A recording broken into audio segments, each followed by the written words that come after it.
The irrigation efficiency research is unique because it's grower-led research and it actually aims to collect commercial, relevant and useful data that other growers can utilise to enhance their irrigation efficiency on their farm. The trial was set up in 2009 looking at different irrigation systems.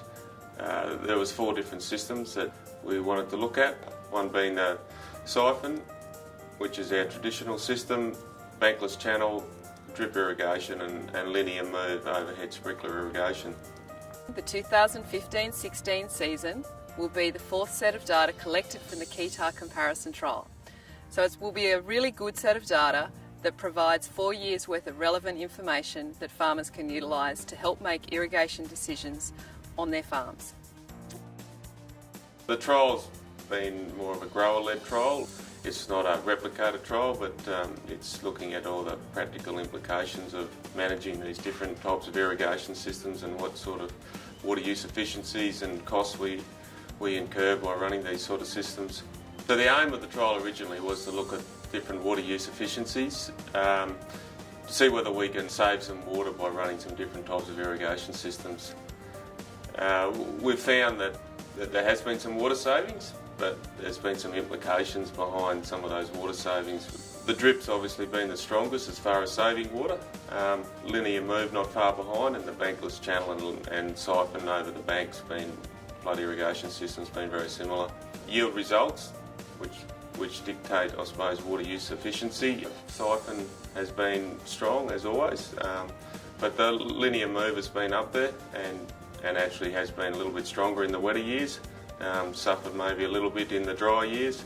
Bankless channel's been very similar to the siphon field, but the drip irrigation we've struggled a little bit to get the yield out of it. I think we've had a few little breakdowns at critical times, which is part of a commercial system where sometimes you get a breakdown right at a critical watering point. I thought the bankless would actually use more water than the furrow, just because you've got water sitting over a greater area.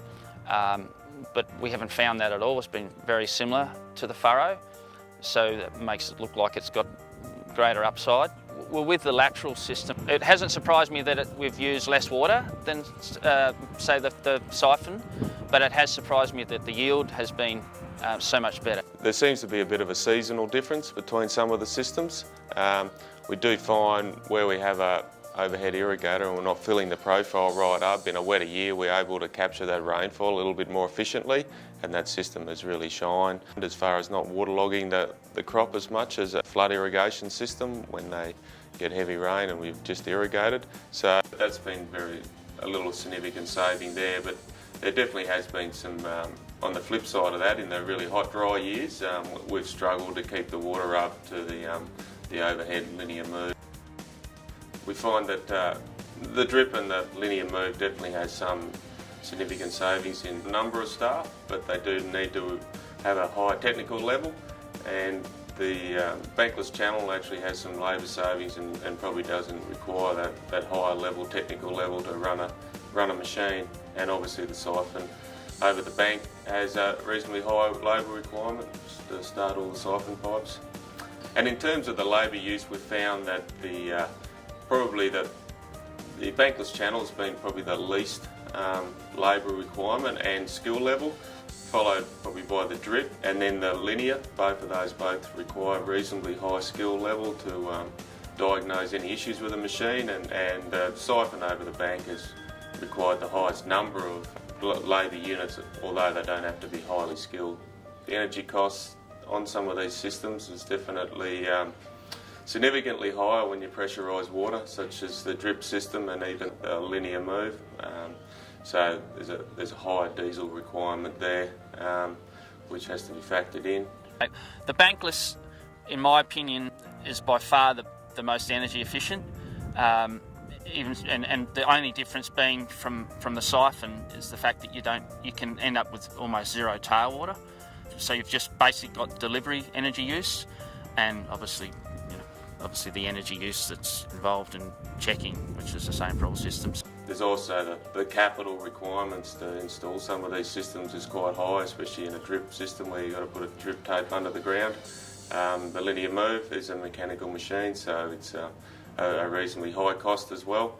So we also need to look at the reliability of the irrigation water. If we're going to put in a high capital cost machine, whether it's a drip tape or linear move, and we don't have water for a number of years, we've got a fairly high capital expense to carry over those dry years. So that's also got to have a fair play, I think, in what capital money you want to put up to put in an irrigation system.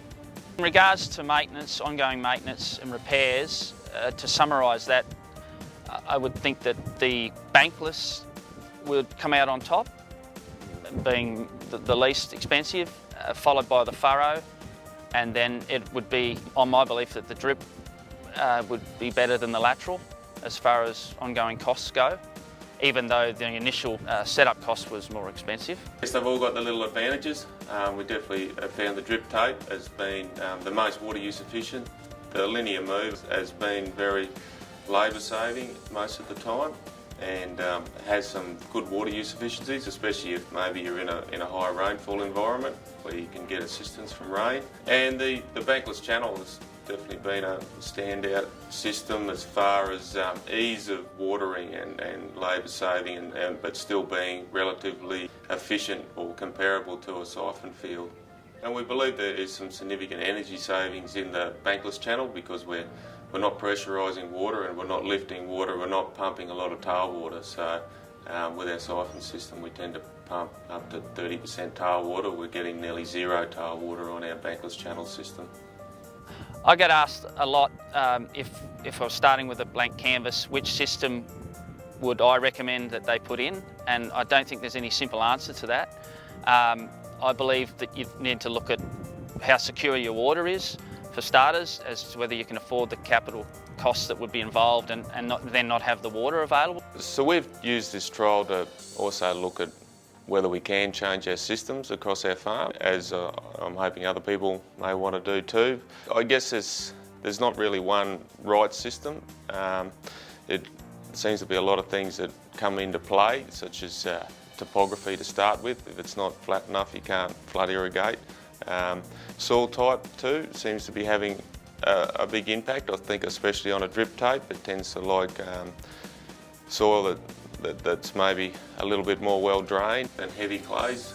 But the significant issue is also converting existing systems, especially if you've got to move a lot of dirt to put in a linear move, or especially a bankless channel and you've got an existing siphon system that works very well. It makes a hard economic decision to change. As we've seen, and the results haven't been hugely significant in water saving at this stage. Definitely some labour savings in it, but I guess it's what drives our bottom line on our farm. We've found that being a grower-led trial, I think it sort of brings out a lot of other issues. Like there's a lot of scientific work that goes on with trials and they get a great results. You could just look at water use efficiency and that's been fantastic, but and that would say that the drip is the way to go for everyone, but there's a lot of other issues that maybe get missed in not a commercial type of trial, such as all the energy costs and the labour use and the breakdowns that can cause critical yield damage if they're not solved quickly, and that can be hard in remote areas trying to get service people to fix things. Grower-led trials have enabled the Gwydir Valley Irrigators Association to collect data which other growers can utilise. It's data that's going to be relevant over time and over place. And it's really important that we help all our growers be as efficient as they can with the water that they have. One important thing about being able to do grower-led research in the Gwydir Valley is that we have a number of willing growers who are happy to actually trial and experiment to collect data that's aimed towards increasing the profitability and the efficiency of which we're able to use our water.